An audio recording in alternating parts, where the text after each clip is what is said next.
The offseason grade of an A. They kept their core guys together, and you always got to keep the main thing the main thing. They did that. It's safe to say that Daryl Morey this offseason, he cooked a little bit.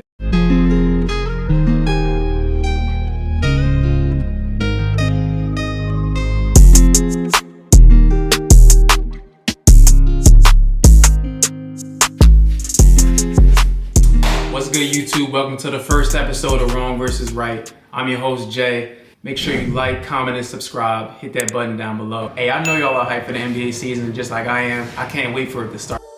Let's get it started with the New York Knicks. The New York Knicks are led by a guy, Jalen Brunson, who's an absolute monster. He can run the pick and roll, he can make big time shots, and he knows how to show up in the biggest moments, as seen in the playoffs last season. This offseason, they were able to add Mikal Bridges from the Brooklyn Nets. Mikal Bridges is one of the best 3-and-D players in the entire league, along with re-signing OG Anunoby. This makes them able to guard guys like Paul George, Jason Tatum, Jaylen Brown. On top of that, they can hit big time shots. So if you need a corner three, Mikal or OG can knock it down. So re-signing OG and adding Mikal was huge for the New York Knicks. I don't know if the average NBA fan understands how valuable a guy like OG Anunoby is, but I know y'all do. He can guard your best point guard, shooting guard, small forward, power forward, and sometimes your best center. Talk about a guy that can do it all, right? The New York Knicks are an elite team. However, they did lose a big piece, Isaiah Hartenstein. Isaiah Hartenstein knows how to work the pick and roll, so he sets a screen for Jalen, rolls to the basket, hits a floater, or he can play defense on the top. Overall, give the Knicks an offseason grade of a B+. They did their thing, and they're going to be a force to be reckoned with this coming season. All right, next we're moving to the Philadelphia 76ers. Full disclaimer, y'all, this is my team. I'm a lifelong Sixers fan, so I'm gonna do my best to remain unbiased. Paul George was the best free agent available this offseason, and the Sixers got it done. He can score, he can defend, and he'll be the third option on the Sixers. So you still have Tyrese Maxey, Joel Embiid, and Paul George as your third option. He gets buckets. He complements those guys well, and he's an elite wing still at 34 years old. Joel Embiid is a superstar, Maxey is emerging into a superstar, and Paul George is an all-star. George, way off P, pandemic P, podcast P. He's an elite scorer. I can already see someone talking about, oh, he doesn't show up in the playoffs. Look up the stats. Look up Paul George's numbers in the playoffs and then get back to me. On top of that, they were able to add Andre Drummond, one of the best rebounding bigs in the NBA. You're gonna need a guy like that when Joel Embiid goes down, because you don't wish injuries on anybody, but let's look at the history.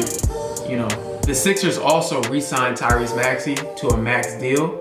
On top of that, they added Caleb Martin, somebody that can guard 1, 2, 3, sometimes a 4. He's tough. You need toughness in the playoffs, so they got that.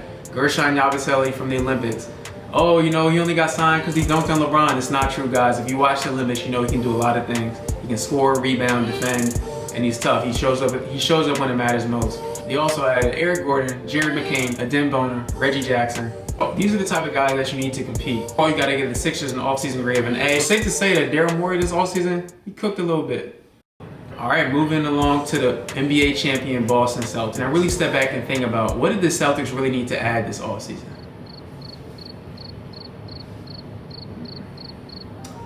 Exactly. That team is deep. They have 2 point-of-attack defenders in Drew Holiday and Derek White. They have 2 elite wings in Jason Tatum and Jaylen Brown, who, by the way, are playing with a chip on their shoulder this season. Jaylen Brown being left off the Olympic team, and Jason Tatum getting benched by Steve Kerr. I don't care what excuse you got. There's no reason that Jason Tatum can't find minutes in an Olympic game. There's no reason at all. JT was about to crash out on Steve Kerr. Look at that face right there. He's gonna get a Warriors 50 next time he sees Steve Kerr. And then they have Kristaps Porzingis, who's still an elite big. Only thing that you could say about the Boston Celtics is that they could have more depth on the bench. They still have Al Horford, Sam Hauser, Peyton Pritchard, and they just added Lonnie Walker as well. But those starting 5, that's a tough starting 5 to beat, and it's a tough starting 5 to compete with any team. The Boston Celtics get an offseason grade of an A. They kept their core guys together, and you always got to keep the main thing the main thing. They did that. On to the Orlando Magic. Orlando Magic surprised a lot of people last year. They made it to the playoffs and they forced the Cavaliers to Game 7. They're led by young superstar Paolo Banchero, Franz Wagner, and Jalen Suggs. And they have some other core guys around them. They were able to add Kentavious Caldwell-Pope. Every team wants a guy like Kentavious Caldwell-Pope. He can shoot and defend, and he's about 6'5", 6'6". So that was a great signing for the Magic. They were also able to re-sign Franz Wagner. Franz Wagner is super underrated. He's 6'10" and he can dribble and handle like a guard, and he's a bucket. And bringing it back to the Olympics, if you watch Germany play, Franz Wagner was the go-to guy. His only real weakness last season was shooting a three-pointer, but I'm sure that'll improve this year. Overall, I give the Magic an off-season grade of a B for them being able to re-sign Franz Wagner and add Kentavious Caldwell-Pope. Those are the biggest moves. This finally brings us to the Milwaukee Bucks, led by Giannis Antetokounmpo and Dame Lillard. These guys have high expectations. They have a talented enough roster to beat anybody. This offseason, they added Gary Trent Jr. to Delon Wright. I know you might be saying, that's not a big deal. Delon Wright is underrated. If you watch basketball, you know he's a great point of attack defender, a guy that can get you steals, and a guy that can back up Dame Lillard. Gary Trent Jr. is a guy that can shoot and he can defend, which is all you really need with guys like Dame Lillard and Giannis Antetokounmpo.